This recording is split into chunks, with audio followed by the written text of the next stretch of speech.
talk about our imaginary friend and the different things that they believe. And today we're talking about, I have a friend who says you can lose your salvation.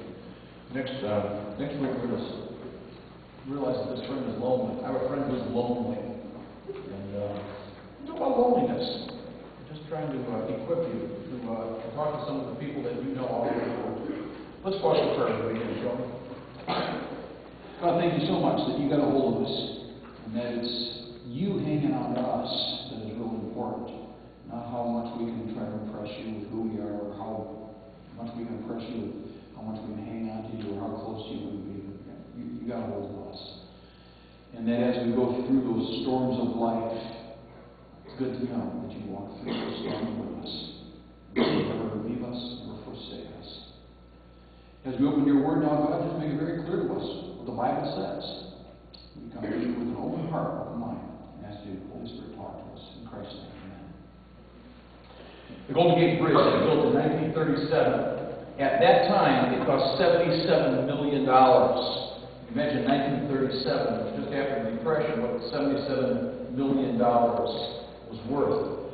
Construction on the first part of the bridge, there were no safety devices. Basically, they were building this bridge over the water.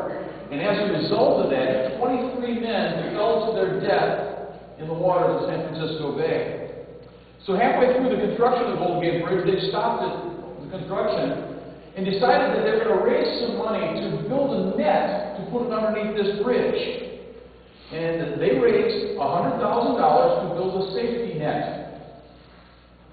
After that, 10 men fell into the net. Nobody lost their life in this building the second half of the Golden Gate Bridge. And actually, the bridge went 25% faster than beforehand. It's because of the confidence that everybody had when they were building this bridge and knowing that if they fell, they'd fall into the net and we were safe. Before that, they were afraid to make a move. We were working on Anna's roof yesterday, and I'm a little stiff this morning because I didn't know like that. Jeff was up there too. A little bit interesting. The front half, Anna's house is half underground. On the front half of the house, working on the gutters, remember hanging that D-edge off the front side? We're looking 10 feet down at concrete. Or at a bunch of old shingles that had nails sticking out. On the back side of the house, however, you're looking down 2 feet. Made a whole lot of difference in your attitude about whether or not you're going to lean over the edge of the front half of the house or the edge of the back half of the house, because you were safe on the back half. Now this is the whole issue that we're dealing with today about whether or not my salvation is secure. The knowledge that I am safe frees me to serve God. The knowledge that I'm safe removes from me the fear that somewhere down the road I might lose the salvation that I've got.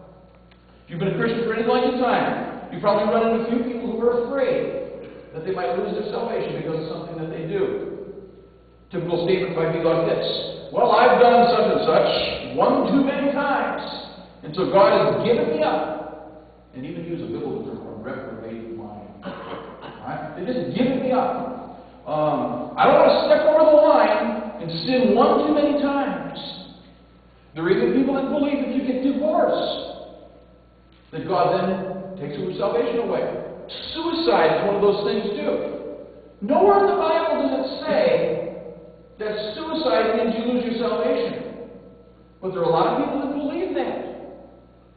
Well, just where in the Bible does it say how many times I have to sin for God to give up on me? Or too many things, so now it becomes unforgivable. Well, the Bible doesn't say that. We're going to look at some scriptures this morning that deal with this common misunderstanding about losing our salvation. But before we get into that, first of all, we need to define it. A couple terms have been used to talk about my salvation. Eternal security. It means that once you receive God's gift of salvation, you possess it forever, you can't lose it. That's the basic thing we're talking about today. And I believe the Bible teaches about the security of my salvation. It rests on the guarantee of God. not on my feelings or not on whether or not I sin. Sometimes this doctrine of security is called perseverance. I don't like that term, because it gives us the idea that I need to keep pushing ahead, and I need to keep working on it, because if I don't persevere, I might lose it. Probably a more accurate term is the word preservation, because the idea of preservation is that God is preserving me. The issue rests on whether or not my life is in God's hands or my hands. This debate began in 1610 with a guy named Jacob Arminius in Holland. Jacob Arminius really strongly in the idea of free will. He said that salvation comes to me because I choose salvation. I want salvation. I go after God and ask Him to give it to me. Free will. A group of churches formed after Jacob Arminius. It was called the Remonstrants. The Remonstrance means objecting or opposing. And they opposed the idea of God's election. They opposed the idea that God has chosen some people to be saved. Arminius emphasized that man comes to salvation with his own free will. Now, you'll find this in churches scattered around today. The Catholics believe that you can lose your salvation because they feel that grace can be lost. The Lutherans teach that you can fall totally from salvation, even though they say totally but not forever. I'm not sure what the difference is, but that's what they believe. Pentecostals believe that you need to keep on working on your salvation because of the chance you might lose it. So there are churches out there that teach you can lose that. Where's the basis for it? Well, a couple of arguments that support this idea that you can lose your salvation. First of all, they say it violates man's freedom.